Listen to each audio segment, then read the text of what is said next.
प्रधानमंत्री नरेंद्र मोदी की अध्यक्षता वाली केंद्रीय कैबिनेट ने एक्ट ईस्ट पॉलिसी को ध्यान में रखते हुए एक बड़ा कदम उठाया है। उत्तर पूर्वी क्षेत्र यानी नॉर्थ ईस्ट के राज्यों को कैबिनेट की ओर से 4,136 करोड़ रुपए की सौगात दी गई है।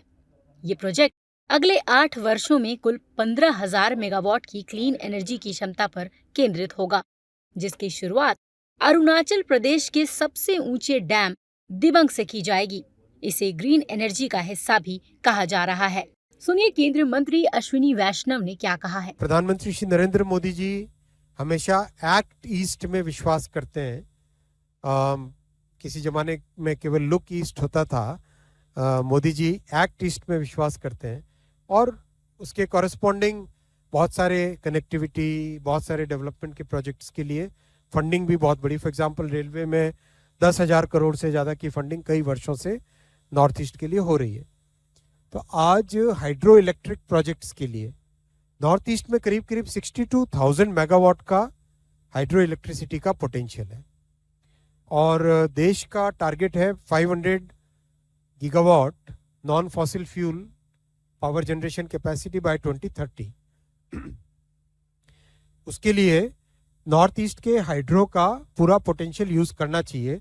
तो नॉर्थ ईस्टर्न स्टेट्स को जो इक्विटी के लिए सपोर्ट चाहिए था, वो सपोर्ट इस प्रोजेक्ट से, इस फैसले से मिलेगा।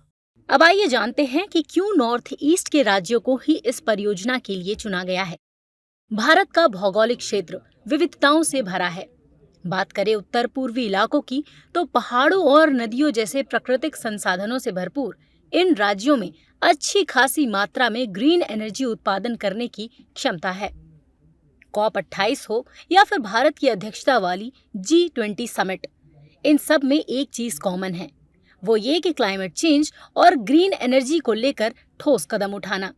और भारत इस दिशा में मजबूती से आगे बढ़ता नजर आ रहा है। ये योजना क्षेत्र के हाइड्रो पावर प्रोजेक्ट में एक महत्वपूर्ण भूमिका निभाएगी, साथ ही भारी निवेश भी लाएगी।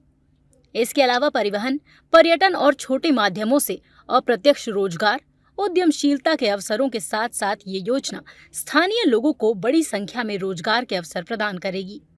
जल विद्युत परियोजनाओं का विकास 2030 तक 500 गीगावाट नवीकरण ऊर्जा क्षमता स्थापित करने के भारत के राष्ट्रीय स्तर पर निर्धारित योगदान की प्राप्ति में भी योगदान देगा।